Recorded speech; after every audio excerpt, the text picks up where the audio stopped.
Hello दोस्तों, मैं अभी एलोरा गुफा में हूँ, जो राष्ट्रकूट राजा के द्वारा निर्माण किया गया बेहद ही खूबसूरत और विशालकाय शैल से निर्मित ये मंदिर जो दिख रहा है, इसका निर्माण राष्ट्रकूट राजा दंती दुर्ग ने किया था।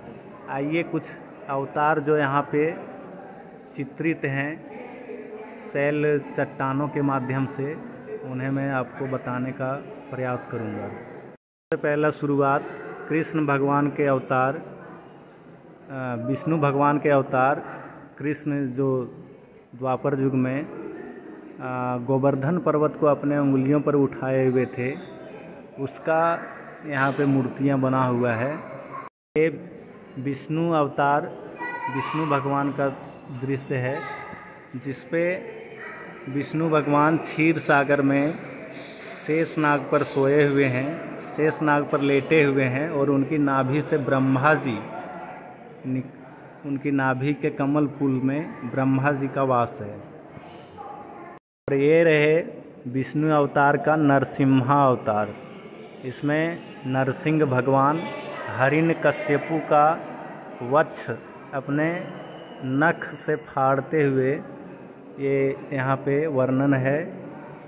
विशाल शैल मूर्ति के रूप में कि और इसी तरह की तमाम सारी विष्णु अवतार की मूर्तियाँ यहाँ पे मौजूद हैं, जिसे एक इतिहासकार या फिर पुराणों के ज्ञाता ही वर्णन कर सकते हैं कि ये किस अवतार की मूर्तियाँ हैं।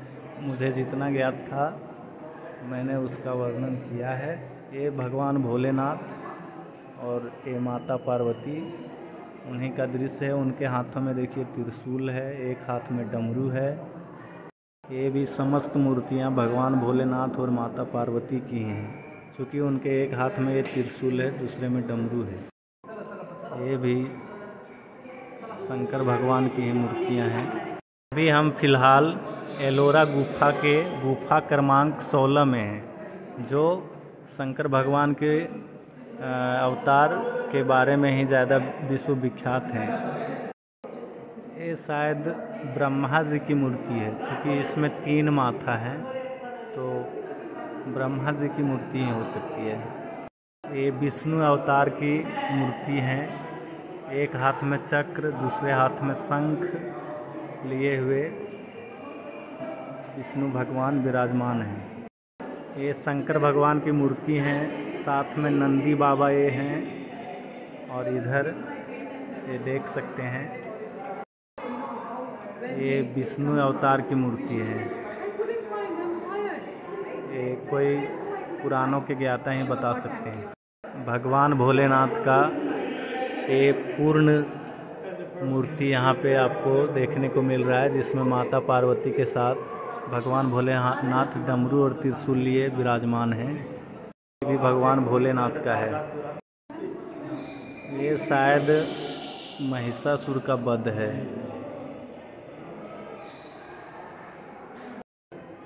ये भगवान विष्णु का कोई अवतार है, शायद स्वयंवर का ही दृश्य लग रहा है कुछ। ये कोई गाइड ही बता सकता है। ये भगवान भोलेनाथ और नीचे में नंदी महाराज, ऊपर में भगवान भोलेनाथ और माता पार्वती हैं।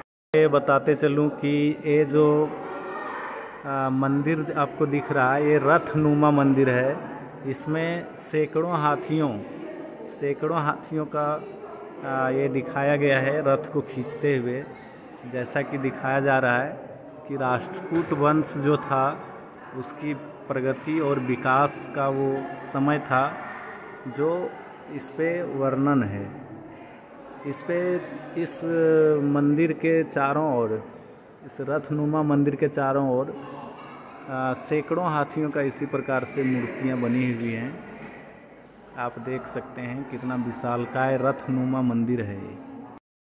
ये मूर्ति देख के ये लग रहा है कि शंकर भगवान के जो रावण ने तपस्या कर रहा था, उसमें उनके शिवलिंग पे जो माथा काट काट के चढ़ा रहे थे, तो शायद नीचे एक माथे का बचा हुआ रावण दिख रहा है और बाकी उन्होंने ये इस तरह से जितने मुंडी काटे थे, शायद उन्हें बाद में भगवान ने 10 मुंडियाँ लौटा दी थी उनके, इसलिए वो दशानन कहलाया। ये कोई एक्सपर्ट ही बता सकता है, पुराणों के ज्ञाता ही बता सकता है कि क्या ये वही मूर्ति है। तो दोस्तों, अभी आपने देखा एलोरा की ये गुफा, जिसे शिव मंदिर के रूप में विख्यात है, गुफा क्रमांक 16। तो इस पे बहुत सारे अवतारों का मूर्तियाँ वर्णन हैं, जो अपने पुराणों का वर्णन करती है। तो देखा जाए तो हमारा हिंदू धर्म अत्यंत प्राचीन है और वास्तविकताओं से भरी हुई है। भले ही कोई कहे कि क्या रेफरेंस हैं, तो बहुत सारे आधार हैं। ये शिला मूर्ति जो हैं काफ़ी पुरानी हैं। तो हमारे हिंदू धर्म की कथाओं का, पुराणों का वर्णन इन शिलालेखों में भी मौजूद है, जिसका आदि मानवों ने इस प्रकार से संरक्षण करके रखा। तो धन्यवाद दोस्तों। अभी आप देख रहे थे एलोरा गुफा की कुछ तस्वीरें।